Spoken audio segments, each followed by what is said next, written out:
everyone! How are you feeling today? I am sure you have heard about COVID-19, right? Everyone must be talking about it, isn't it? It has been 2 years since we lived with COVID-19 here in Singapore. But how did we get here and what can we do better? My name is Eileen and I will bring you through our exhibition Hope from Chaos, Pandemic Reflections, where there are 2 parts to it. In the first part of the exhibition by Smithsonian Institution, we will discover and explore how diseases come about, how viruses can spread and become a pandemic, and what can we do to stop the spread. In the second part of the exhibition, we will look at a special display of artworks based on personal stories and practices by artists during the pandemic. Together, we will think back on our feelings and emotions and find hope through challenging times. Are you ready to find out more?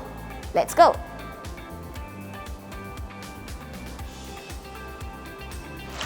There are many possibilities on how a virus can spread. One of it is through human-animal connection. It all starts with one pathogen, or what we call a germ, or a virus that can produce diseases. It can jump from animals to humans and evolve to adapt to us.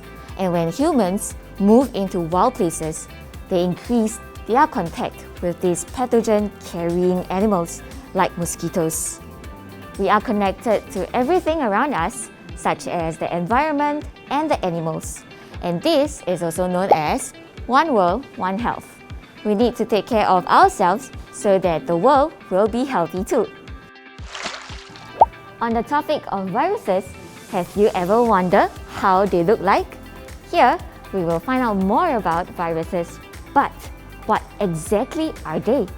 Viruses are tiny particles that can cause disease in people, animals, and plants.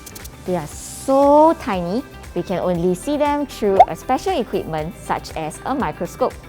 In this showcase, you will be able to see how HIV, Ebola, influenza, and Zika appeared to be when we make them many times bigger than what they really are. Now, how do viruses spread? Imagine that I am a virus with spikes. My name is COVID-19 and I am cousins with the flu and the common cold.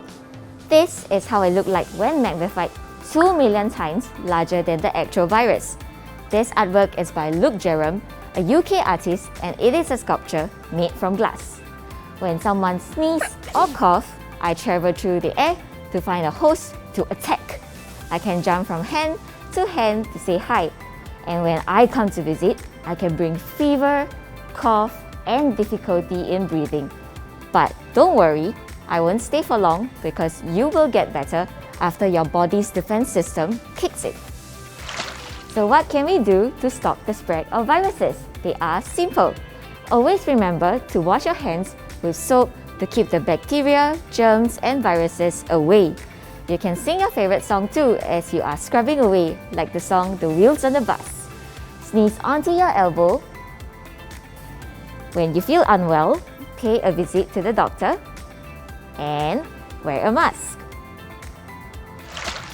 Ever since the beginning of the pandemic, wearing a mask before we leave our house has become the new normal.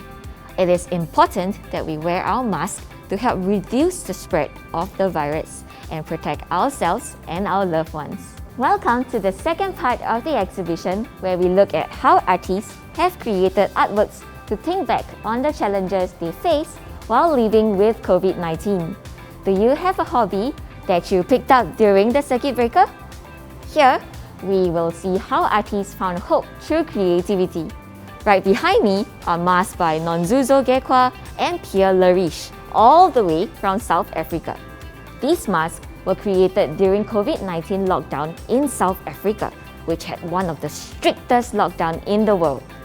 What materials do you think were used to create this mask? The rich use of patterns and colors are often seen in South African culture. It is a beautiful transformation from the usual one we wear, so long as it protects us from the viruses. I have my favorite one on. Do you have a favorite too? Apart from personal protective equipment that shields us from these viruses, more importantly, how do we take care of our emotions and feelings? Some of us might feel worried, uncertain, sad, or maybe relaxed with what is going on. But it is okay because I would feel the same way too. In this gallery, I am going to introduce a set of video works by South Korean Canadian artist Iveta Kang. She created Tender Hands, a series of more than 150 handwritten instructions on post-it notes that were written every day. These instructions were for her hands to perform. Shall we try one of these instructions together?